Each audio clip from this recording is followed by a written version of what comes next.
Hello, world singers. My name is Brooke. And I'm Tyler. And this is Cosmere Conversations.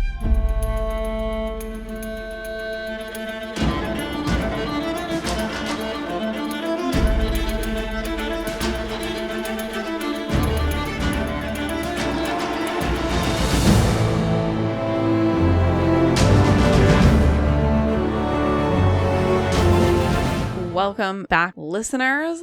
We're here today with a listener requested episode. You made a request, we listened, and here it is. This will be filled with lots of fun speculation, so hopefully you guys enjoy it. We were requested to go over cool, scary, or weird power combos possible in the Cosmere if one were to get magic from multiple shards. So, intershardic magic combos is today's episode. Lots of speculation, tiny bit of research, and we are just going to throw a bunch of different ideas at you from all over the interwebs, plus our brains. We kind of started talking about this in our Aethers episode, trying to figure out like the potential for the Aethers to potentially interact with other magic systems in the future of the Cosmere. Brandon has said that Aethers in particular are like all over the Cosmere and are not native to any particular planet, at least so far. Which is different from many of the other investiture systems, and that is why we are taking some artistic liberties with this episode. We are not going to pretend that all of these things either A, have happened, or B, that we think they will happen or will combine. This is full creativity mode. Love it. So hope you strap in and are ready for your favorite powers to get meshed together with your other favorite powers. Let's start by going to the man himself, Brandon Sanderson, and just talking a little bit about how we have seen powers combine so far in the Cosmere, and or anything that Brandon has said about potential power combos. Yeah, this is a good reminder that Brandon is clearly playing with the mixing of powers, the evolution of powers, the more magical turning into a more sci-fi or technological. And so he has done a bunch of the foundation laying for power combos mixing together.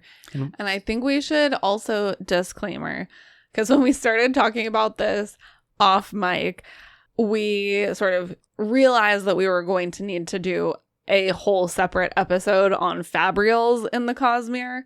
So for this episode, we're going to really be focusing on like human wielded powers. And then we will do a whole other episode on potential fabrials. Because the fabrials taken across the vastness unlocks a whole other set of possibilities. And that may or may not be coming for our Cosmere friends. But for right now, we're going to kind of keep it restricted to the magic systems that we know, just jamming them all together. Let's start with Brandon. What does he have to say about the idea of resonance points, or when two powers combine? Quote, the idea of resonance is that two powers combined meld kind of into one single power. This is a manifestation of the way shards combine, end quote. The idea of the way that shards combine, I think, is more important than the other statement here. Yeah, I pulled this because of the like premise from our listener in the question of let's explore intershardic powers, and just the fact that the resonance point within a single system, let's say surge binding, we know that the Knights Radiant have a resonance point between their two surges, and this, to me, Brandon saying that this is a manifestation of shards combining is an indication. I mean, we kind of knew this, but this is just proof that they are using surges of both honor and cultivation to become surge binders. And don't we believe that the combination of powers, so for taking Kaladin as an example, gravitation and adhesion, the two surges are both made up of honor and cultivation, like you said, but also that there is some unlockable power that is created by the combination of those two individual powers. Exactly. And if we could just swap in a power instead of adhesion for we give him something like transportation, there would be a different resonance points between those two powers. That's going to make our job really complicated because basically whatever we do also creates another resonance point between those powers, right? Yeah. So we're going to not maybe go that deep, but then, to like extrapolate that out, that means that if we are combining, powers of honor and powers of endowment, let's say, there's also going to be a resonance point of those two things. So there will be like something special if a surge binder were to blessed by endowment, I guess, and like also have a breath. Be a Nalthinian surge binder. Yeah. Like someone like Vivenna came to Rashar with her breath in tow, right? And was bonding a Spren. Not only would she have those two powers, surge binding and awakening, but she would also have some like unknown third power. The combination of two, the resonance. Yeah. Even though in her surge binding powers, there would be a resonance point because that itself is a combination of honor and cultivation. Very trippy and easy to forget because resonance points are really only just starting to be played with. And I think Rhythm of War, the emphasis on music and the thing that we learn about the listeners and how they created growth through musical tones and the rhythms being beaten. Like, I believe that is an aspect that Brandon is playing with as he's moving all of these pieces together. And I do believe that resonance points are going to be more significant in the future, maybe especially like 4th and 5th ideal Night Radiance. It's something they have a better understanding of.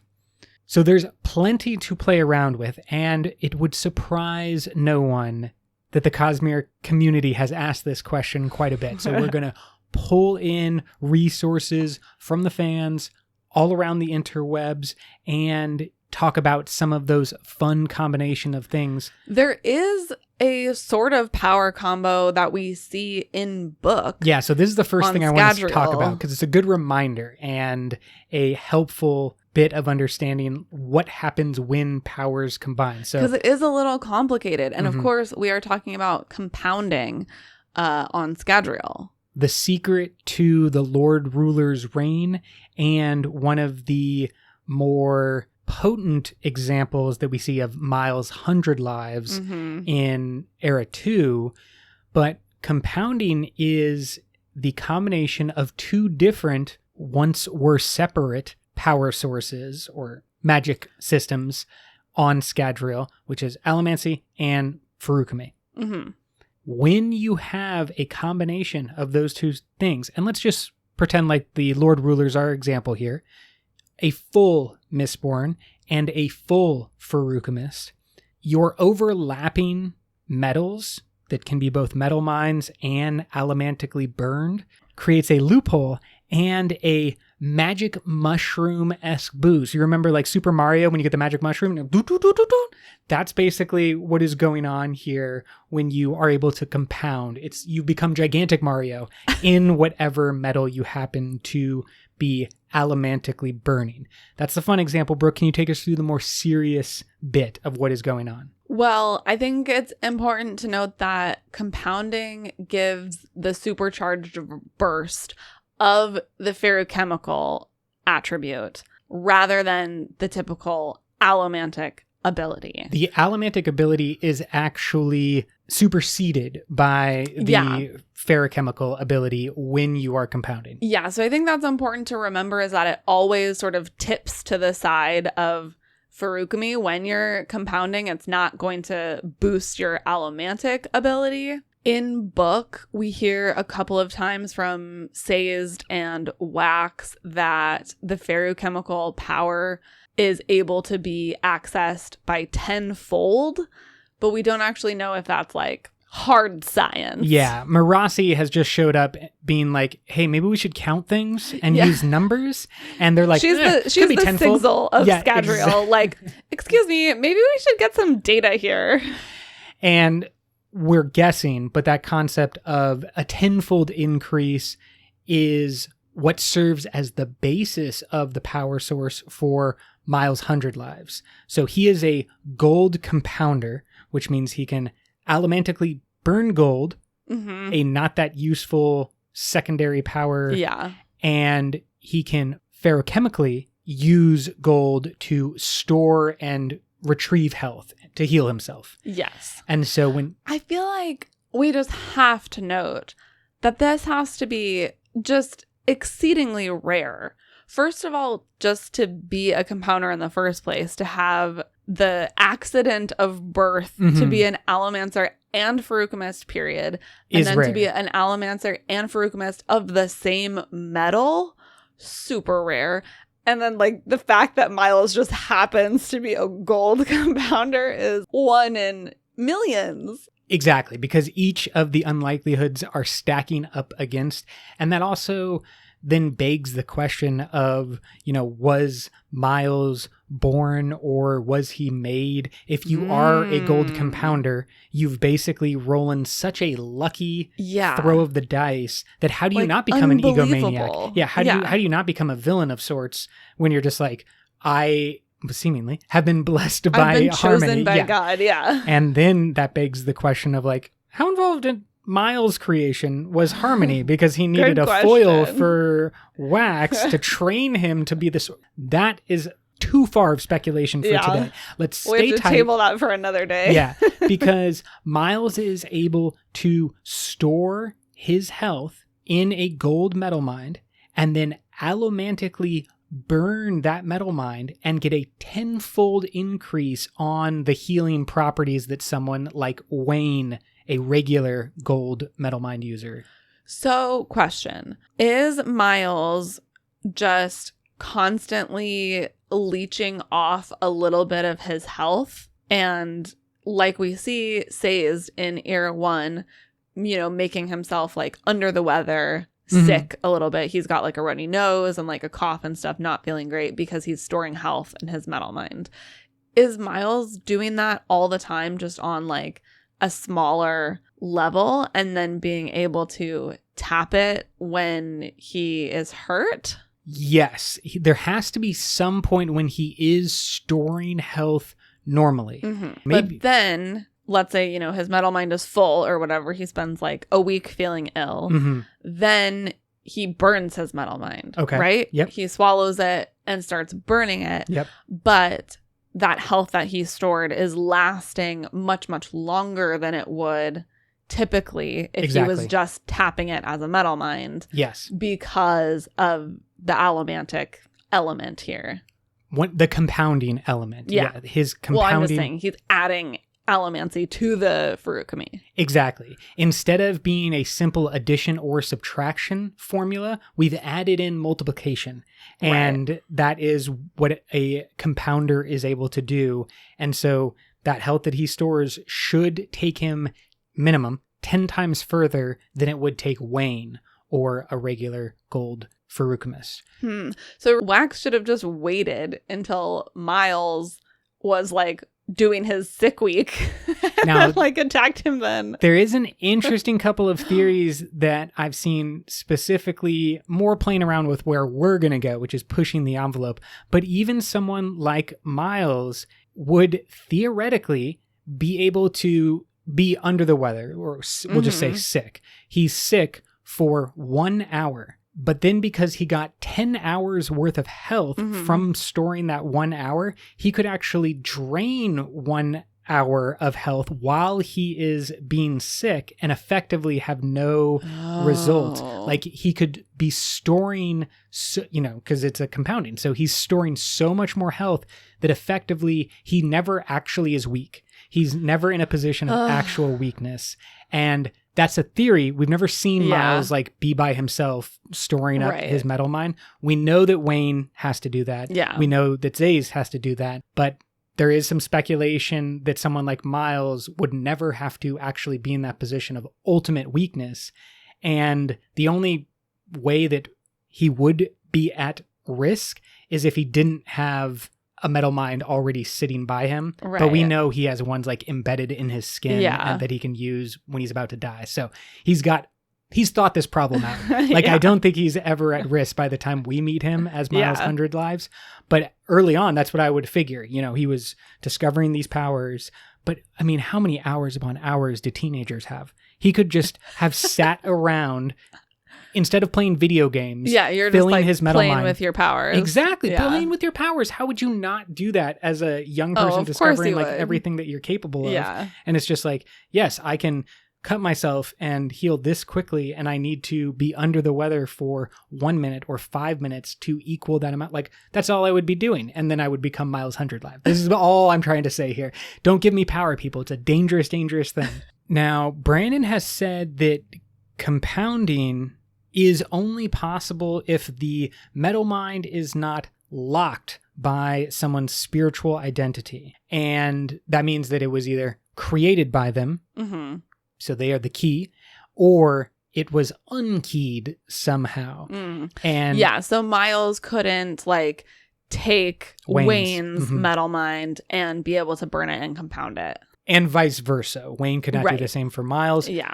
But the baseline of that question about spiritual identity and unkeen, I believe, takes us into the Fabrial territory, especially on Scadrial. Definitely. But then when the speculation comes in, it's heavily implied that basically if you can unkey something from its spiritual identity, Right. lots of doors All open bets up. are off. Yeah, exactly. And you don't have to be a Radiant to have Radiant, and so on and so forth. And this is when we were like, we should do a whole separate podcast on that. So our Fabrials and the spiritual identity, we're going to kind of leave to the side for this conversation and instead focus on the magic systems. Human-wielded powers. And there is a human that we see who has many different powers from many different systems. Seems and that, like of course, is Hoid. An intention of getting as many powers as he possibly can.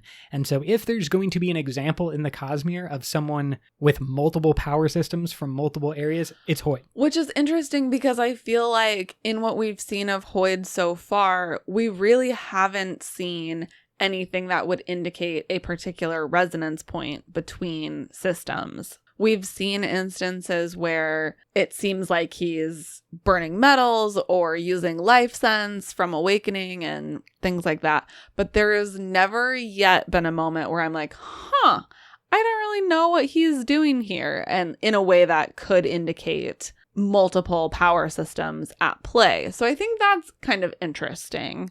Maybe we just don't know enough and have missed it, or Brandon hasn't written it in yet, because Hoid is usually trying to be kind of stealthy. I lean more towards the stealthy side, or just the concept of Hoid doesn't appear to be outpacing those around him by all that much. Yeah. Like, he obviously has been to all these different planets and could be passing around technology and information and knowledge in a more deliberate way, and like, you know, becoming a king on one planet by use of another power source that people are unfamiliar with. But he's not doing that. In fact, he's kind of restraining himself in key ways, you know, putting him in subservient positions often. Yeah. And And there could be a thing of, we see in the letters that he is often trying to fly under the radar of the shard of whatever planet he is on. Yeah. And it could be that if he uses too much of another system's power, he becomes more noticeable to the shard on the planet that he's on. So maybe he's purposefully not really using too many of his extraterrestrial powers or the resonant point powers. So we know that at minimum, Hoid has the Yolish magic with some similarity and crossover to light weaving. Light weaving OG. But he is also, of course, a full Radiant now after the events of Oathbringer. He has breaths, of course. And the way that he was using breaths at the end of Rhythm of War as a storage for memory. Very interesting. But we also know that he picked up a bead of Lerasium, making him a full-powered, full Mistborn. Do we know for sure that he has ingested that bead of Lerasium? There's been a couple of moments when it seems like he is using emotional allomancy, or he has I think a scene where he drinks from a flask or from a weird, so it's like, was that metal infused flask? But nothing confirmed in the way of like, he's a Radiant. That's hard proof, and the breath is hard proof. I think there's a lot of evidence to indicate that he may have some allomantic powers, but I am not convinced for sure that it's because he ate that bead of Lerasium. I'm just thinking about the letter where he's like talking about a metal or like something that he's keeping safe.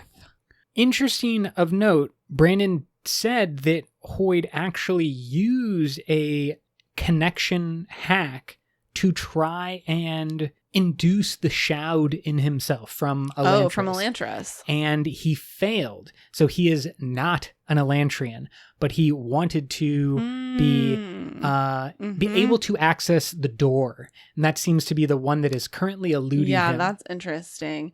It seems like he would need to either soul stamp himself. Oh, good call, good call. Or do the Dakor monk yep. bone bending creepy thing.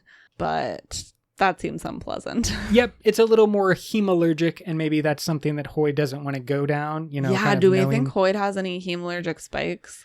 Maybe that's how he has allomantic powers. I would definitely say if Hoid was going to get a magic power from Scadrial in the hemalurgic variety, giving him emotional allomancy makes the most sense. Like, he can't go zipping through the air. And I don't think he would want a spike, though. I don't think so either. Yeah, he wouldn't want to give yeah. any shard like too much access to himself. That may have been what prevented him from getting access to the door, because we know that Elantris is very connected not just to the place, but the people and their connection to the place. Yeah. So maybe it was like too many moving pieces that Hoid could not. Yeah, that does seem like that would be a hard one to hack. Yes. He also wanted very badly to become a Feruchemist, and that is why he was hanging around Scadrial for so many months in Era 1 and popping up here and there. Brandon specifically said it was because he wanted to become a Feruchemist but failed. So I would say interesting. Okay. He didn't mention that he failed at becoming an Allomancer. Yeah. And so I think he successfully at least got that bead and did fail at becoming a Feruchemist. So Hoid is not a compounder, because Feruchemy is the base of that ability. Yeah. Now let us dive deep into the interwebs, where we can pull from different people who have these great combinations or potential combinations of magic crossovers.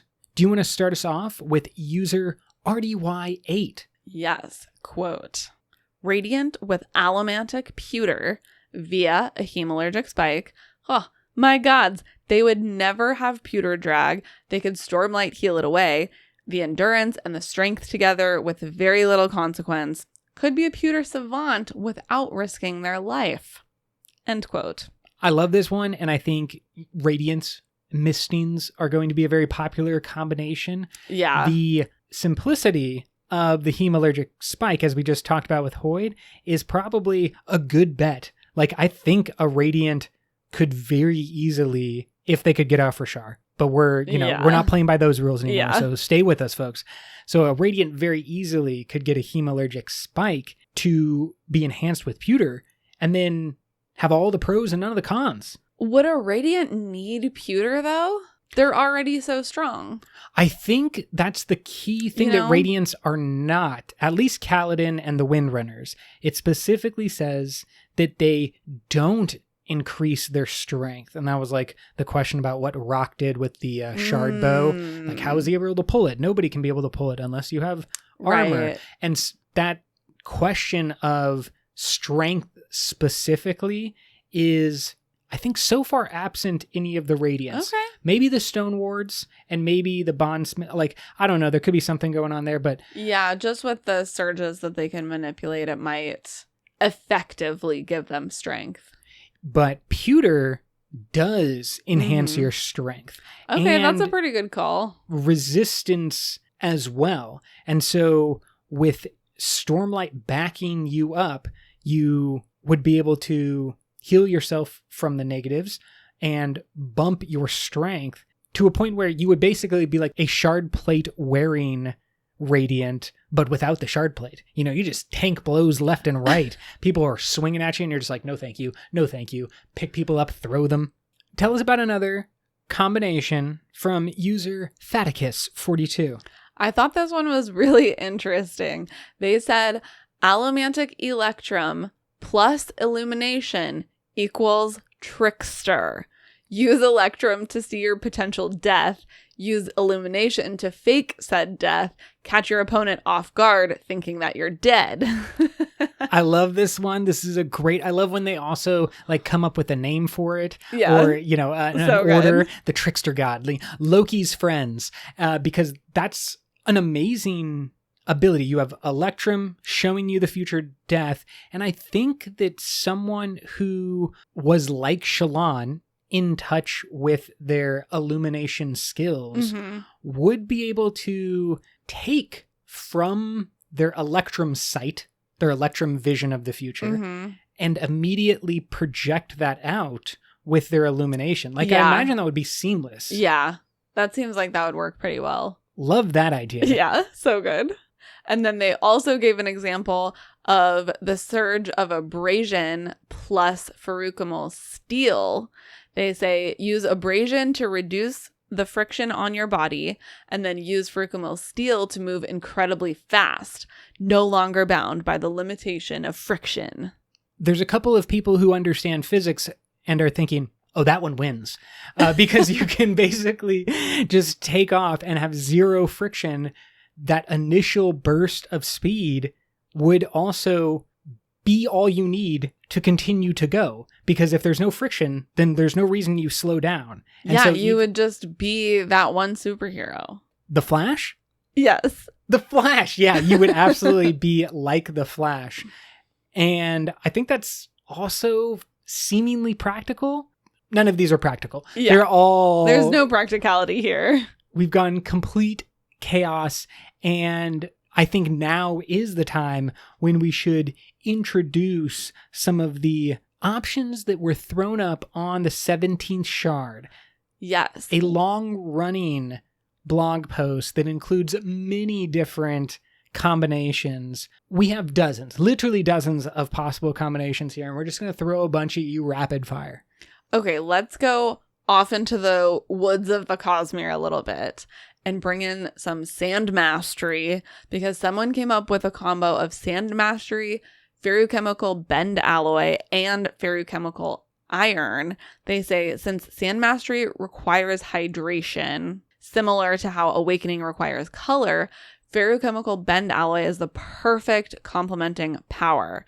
Feruchemical Iron, since it's easier to lift oneself without weighing anything. Yes, for those of you not up to date on your fairing abilities, a Bend Alloy fairing can store either water or calories from the food that they eat in their metal mind. And so you would basically become a super Sandmaster who is, once again, not limited in the traditional way. Yeah, you would never reach the bottom of your ability, which would be at the point where you're completely dehydrated, because you would just be like, I got water for days. Exactly. And I love those fun combinations. There are a couple more where it is, leaning hard to maximize one of the powers. And then there are others, like our next one, that is just a wonderful combination in general. And by that, I mean it takes the most horrifying magic of Hemalurgy and one of the most horrifying weapons in a shard blade and combines the two together to seek out something better. Because if you have Hemalurgy and a shard blade, both are kind of designed or created with the purpose of destroying or removing parts of the spirit web. And the shard blade can cut someone's soul. The shard blade cuts through your spirit web, basically. Yes. And a hemalurgic spike, removes powers. Yeah. So if you had something like a shard scalpel that was able to make fine cuts, precision, exactly where you wanted them, could you like CRISPR out a piece of your spiritual DNA? That's a deep pull, and yes, that's the question, basically. I don't think Can you become a CRISPR doctor on Rashar? I don't think so. This is an interesting idea, but I don't think we know enough about what exactly a shard blade is doing. Okay. And my sense is that when it cuts through, just like if it cuts through a limb, the limb dies. Mm-hmm. I think like that piece of spiritual DNA is dead. Like I think if you were to try to do hemalurgy with a shard blade, you would just end up destroying the thing that you wanted. Because the shard blade is a blunt instrument compared to the scalpel, which would allow you to go into the spirit web, make small little adjustments. But it would just die as soon as you touched it with your shard scalpel. It's just like gone completely. Yeah. That's what I think. We don't know, but that's what I think. I think that there's at least a possible, like how cool would this be? Because the shard blade is like slicing. It's meant to destroy like Nightblood, basically. Whereas a hemalurgic spike seems to have like a sponge-like quality where it's kind of absorbing the thing that you want and then leaking it out into the person that you spike. So I feel like they're two different things. You couldn't just make a hemalurgic spike out of a shard blade and like have it be better. Shard blade is just like kill dead. Yeah. Okay. But what about this? There exists now in our regular world, very, very fine needles that you can, inject and then drop like single cells, incredibly fine devices. And if you, for example, maybe like used a incredibly fine shard blade to drop in an incredibly fine hemalurgic spike, it's some type of mechanism of using both of them. And then you're, opening up the spirit web, dropping in the hemalurgic spike, taking the pinprick out that you need, and then boom, you have yourself some magic. Maybe, but I don't think you need a shard blade for it. I think there's going to be some other mechanism for that. But, okay, here's a question. This is kind of out of left field, but I'm thinking about it. Will the future of Scadrial include a power donation? You know how we can become organ donors? Okay. Will the Scadrians like sign up to be an allomantic power donor? Either, I don't know if this would work, but potentially after they're dead, you hemalurgic spike them, like get their power, give it to other people. Or you're just like on your deathbed. Yeah. And they're like, well, large paycheck. Yeah, you're a power donor. We're going to spike you to death. Yes, because I think we've already seen that with the Uncle Ladraine in Era 2 when he is trying to both, create and harvest the abilities of different Mistings and Faerans. Suspect. Yeah. And the logical conclusion is that could exist in the world without all the murder and chaos and could become more of a voluntary situation. That's my question. Yeah. I'm also just thinking about this because as we are talking about the potential for magic systems to interact, Brandon has said that hemalurgy is very important in the future of the Cosmere. Mm-hmm. So I'm just always thinking about how that is going to come into play and like, is it going to be better? Like, is it going to be less scary? Bloody? Yeah.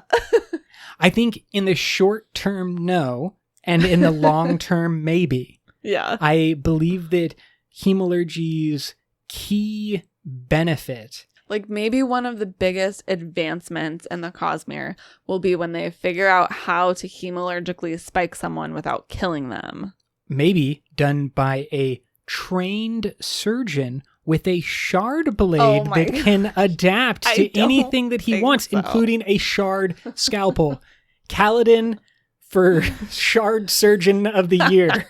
This is something we're going to explore later. And if Shard Surgeon. Yeah, if he becomes a Shard Surgeon, and I'm here for Kaladin being a Shard Surgeon, honestly. I want him to just retire from fighting. Like, he's had, a hard enough time in the army. It's about time he just retired and started protecting people from disease and paper cuts and depression. Paper cuts and depression. I think that the real killers out there. After book 5, he's going to take a well-deserved break and become a Shard Surgeon. Man, just go to the Reshi Isles. Well, that's a different type of break. Soak in some sun. He's definitely not going to soak in some sun. He's a person who needs to work all the time. Just like his father, Liren, he is going to become a Shard Surgeon, and he will just serve for many years. Vacation. Yeah, he should get a vacation. I'm talking about after that, when he needs to find meaning in his life. Yes. He goes to become Shard Surgeon. And the founder of mental health care on Rashar. Works for many, many years, becomes an old man. We return to him at the end of, book 10. Oh my gosh, that would be wonderful. And someone is like, "Sir, we've discovered a hemalurgic spike on Rashar." And it brings him out of his retirement, and he comes full force radiant back to create the Shard Scalpel. I am full in on this theory now. Tell us what you think on the Reddit or the Facebook, or become a patron on Patreon when you can suggest these ideas directly into my brain.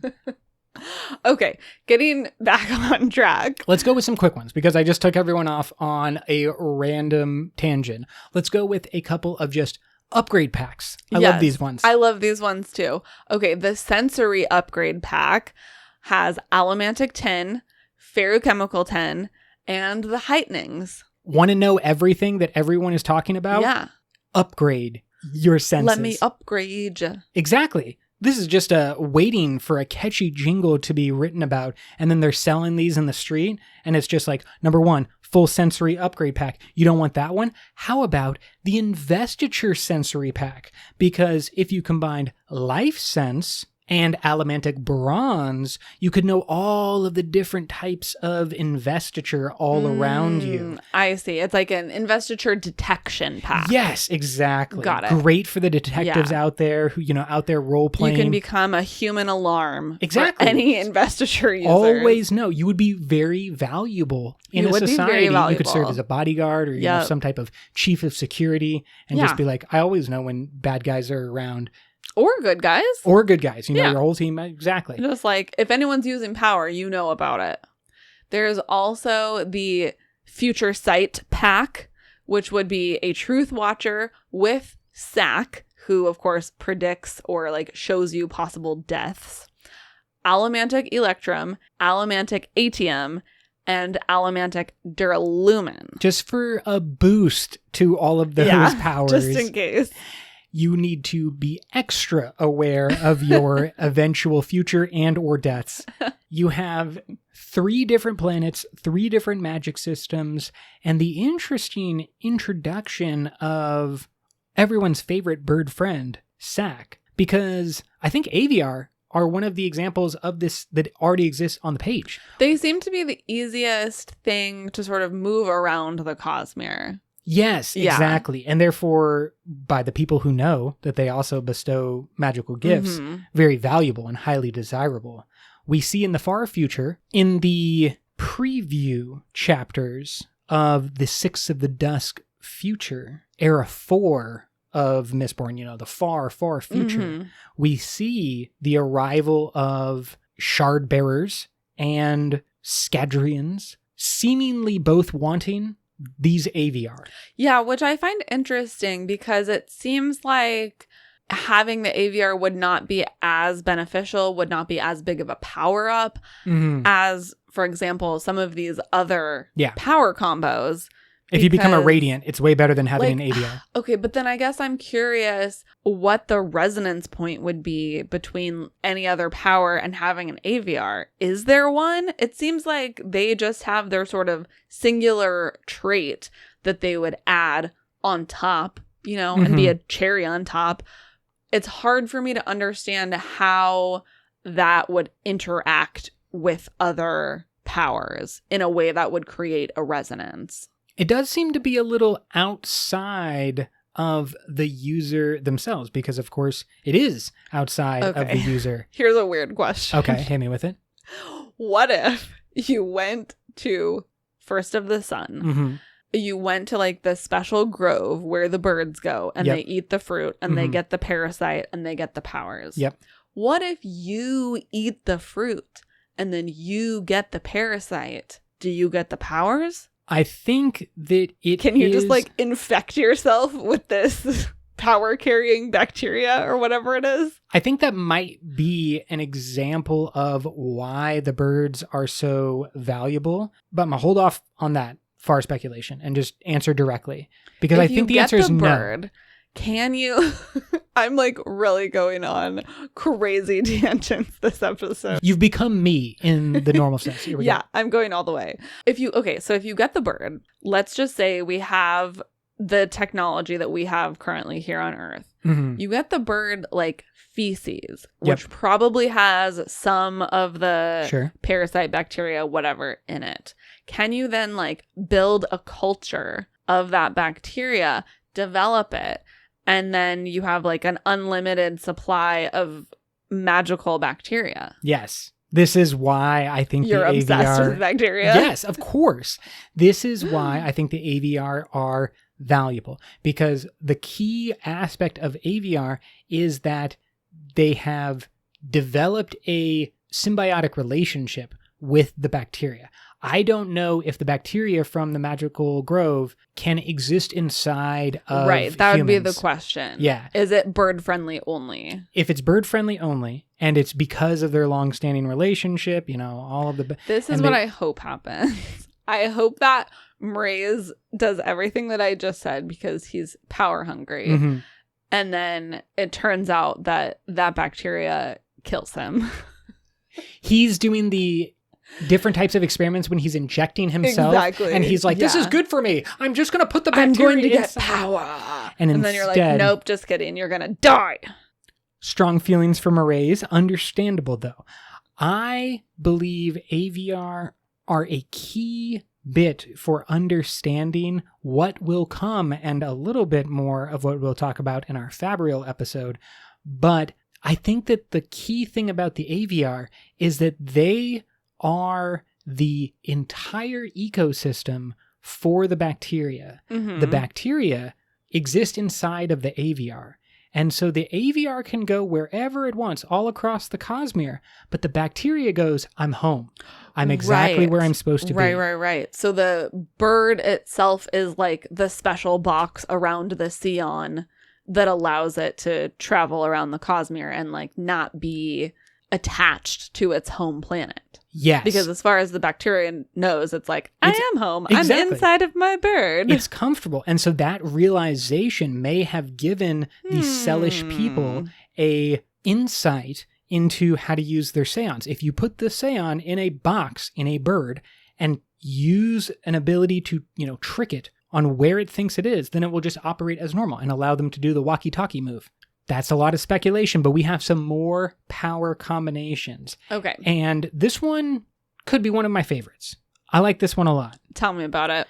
A Stone Ward Awakener would combine the abilities that we see Vasher utilize. He has a lot of cloths. He's a man who likes to do his laundry, but he also... Actually, I don't think he does laundry very much. He just shreds his clothes and then uses them for power.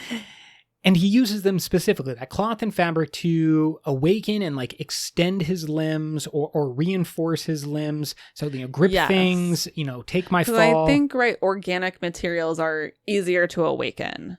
Yes. And so his clothes are probably, cotton or some kind of natural fiber. Yeah. Things that are, closer to what you're trying to make. And the concept, when you combine it with the tension abilities of a Stone Ward, means that each of those cloths could go from being completely flexible to completely rigid through your radiant powers. Mm-hmm. And so you could really become just a tassel-wearing kind of Moon Knight character. Moon Knight is the ancient Egyptian powered. He looks like he's got a mummy, wraps going up all around him.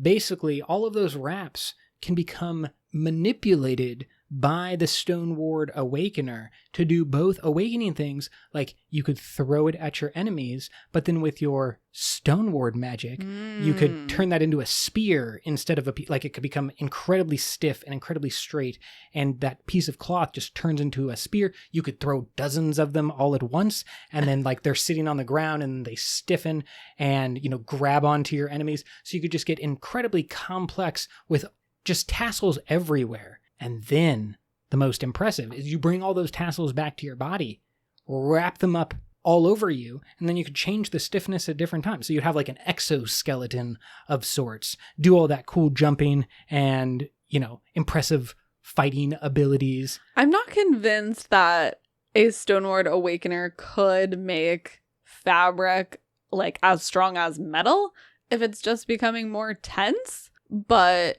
it would be useful. I feel like it may not be that strong as like a full plate of armor type of thing, but you could probably get some like Batman-esque armor going on when it's like, it's not going to stop a straight blow, Master Wayne, but a glancing blow? Sure. Oh, it'll just ricochet right off you, you know? You just like it would be helpful. Exactly. And I basically want to see just a tassel-wearing mummy-like character who is able to use all of those cloths all at once. Be very scary. Would it? Yeah. Mummies are scary. People are scared of mummies just slowly walking at them. I think it would look silly. It would look silly. That's the best part. It would definitely be silly. It would be the silliest, scariest thing in the Cosmere. Of just like, is that leftover laundry just moving at me? Yeah, just no, it's a Stoneward Awakener, and they are about to wreck your life. This next one was interesting. A returned with either Frucamol Steel, Frucamol Pewter, or Frucamol Gold. Obviously, your Divine Breath allows you to have some shape-shifting abilities, which we see in Basher and a little bit in Vivenna and the Royal Line with the Royal Locks. Mm-hmm.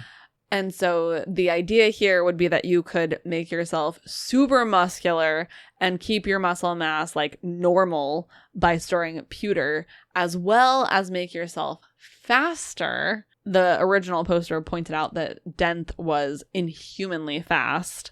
And so he would be able to store in the metal mind without really having any drawbacks. Yeah, this type of manipulation, specifically when you are a returned and, you know, further blessed, opens up a lot of different questions, because Wax famously has the ability to adjust his weight or his mass. You know, it doesn't actually line up with physics, but that's what he does. He can increase or decrease his weight. And if you were returned, you could also conceivably increase your weight at will, up or down. Yeah. If you had full control over your godlike form, you should be able to shapeshift into whatever you want. And so I think there might be a compounding-like loop that could be present there. That's definitely what it seems like when you start thinking about a returned also having like ferrochemical powers. The gold one is the one I found was really interesting, because people of the 5th heightening or above have good health. They can't get sick. And so potentially they could store their health in gold and have that compounding capability as well. Yeah, their normal health would be stored, but their returned blessings would prevent them from getting sick in any way. Yeah, and so then if anything happened, you like always have a store of health to use, just like you were saying with Miles, how like there isn't a time that he really has to spend sick in order to store, because it's a self-feeding loop. Those types of self-feeding loops or positive creation loops, I do think are important, and maybe, you know, instead of the whole Hemalurgy and stealing powers, I'm totally down for a future of the Cosmere when future version of Miles 100 Lives walks into a clinic and is like, hey, everyone. And they're just like cheering for I have him. infinite help. Exactly. Let and they're me like, help oh, Miles, you. we love that you're here. Thank you. And he's like, I will now sit down, do my thing. Yeah, my and gold it's like compounded, donating blood. and they will somehow unkey the metal mines from him. So he will just be sitting there just filling metal mine after metal mine with his compounded health. And then that will go out to like little babies in need or something. Oh, this is such a great future for the Cosmere. And I imagine anyone who is capable of doing that would be, highly respected and paid, and just, they would be like... Yeah, you'd be a freaking hero. Yeah, exactly. They would be superheroes of their little worlds.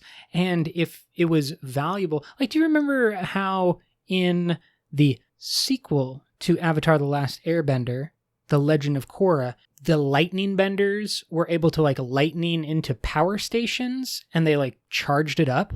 And Mako would do that on the side to like make money. Oh, yeah. He would just like go and drain himself for 8 hours or something as he was just like dumping lightning into a power generator. That's basically what I think could happen in the future, of people would just like dump their ability into unkeyed metal mines and spread that joy around the Cosmere. Yeah, I mean, especially if, like you say, they are in a compounding sort of situation where you have an unlimited well of that ability anyway. Clearly, there are an infinite number of possibilities that we didn't talk about, and a lot more speculation that could exist. Yeah. I mean, when I started thinking about this episode, really, I just came up with a lot of questions in terms of like how these things are going to start to interact as we continue forward in the Cosmere.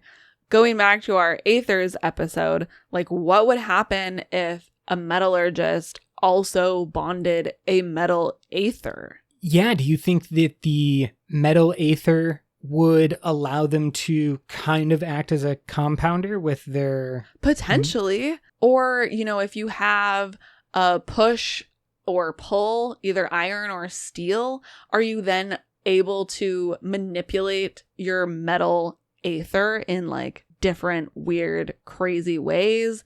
You would never have to worry about carrying coins or bullets with you because you would just always have your like metal Aether in your hand or whatever. They would be incredibly powerful compared to a normal iron or steel pusher. Yeah, exactly. Just think, obviously, those two being like metal based make me want them to be together and find some crazy resonance there. And then I also wondered what would happen if an Allomancer bonded a Spren on Rashar.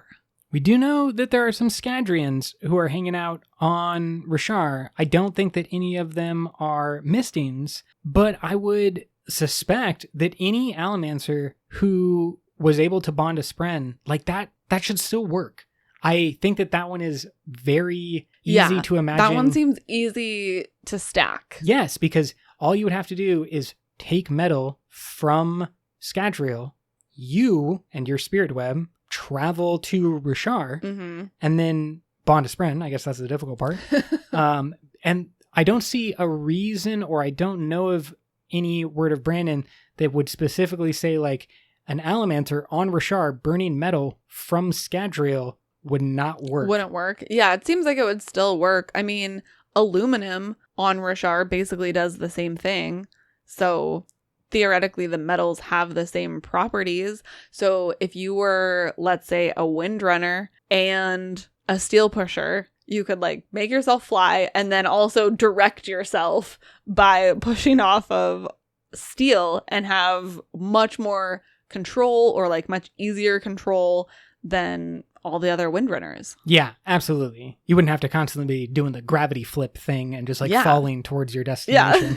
I want to know if all Nalthinians, or like a large number of Nalthinians, will one day immigrate to Rashar to seek out that free investiture, or that easily, readily available investiture. Totally. Like, why would you stay on a planet where it is such a hard to get commodity? You have to take it from other people and convince their them lives worse, basically. When you could just go somewhere where you could be fully powered for free. The question is, of course, do we think that Stormlight can power Awakening? Yes. Vasher does it. Does he? Or Yes. does he have so many breaths and he's deciding to use some of those? Because how is Vasher... We know Vasher is rejuvenating his Divine breath. divine breath Yeah. with Stormlight. That's why he's on Roshar. Yeah, but he performs Awakening. He does. He does perform Awakening, but I'm saying, does he have a reserve of breaths that he uses for Awakening? Because remember, you can awaken something and then reclaim the breaths from it. Mm-hmm. But he needs Stormlight to get the new breath. So, like, he has an unlimited recyclable amount of breaths that he could use for Awakening, and he needs Stormlight to rejuvenate his divine breath. So I feel like they're two different avenues of power. I don't. I think that the Interesting. Okay. Stormlight is just, His main source now. is being breath. That opens up a lot of possibilities, because if that's true, I guess the question is, how does he ingest it? Is he breathing it in like a Surge Binder would?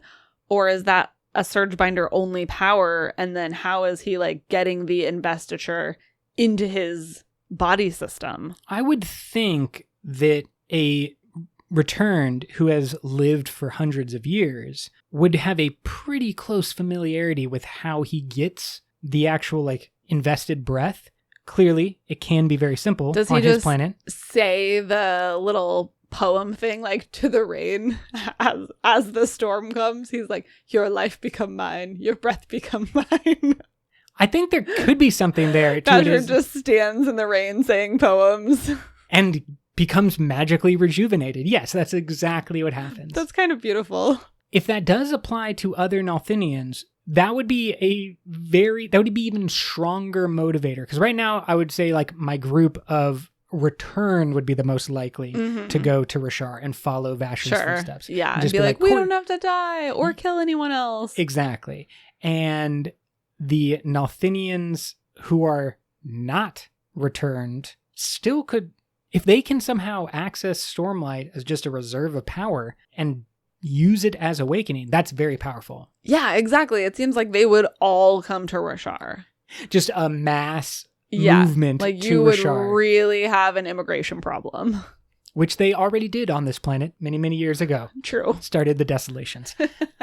Let us know what your favorite combination of powers would be, or what you think the resonance point of any of the powers that we suggested here would be. Definitely. You can find us on all of your different social medias. Thank you so much for listening and for your cool episode ideas. Until next time, life before death, Strength before weakness. journey before destination.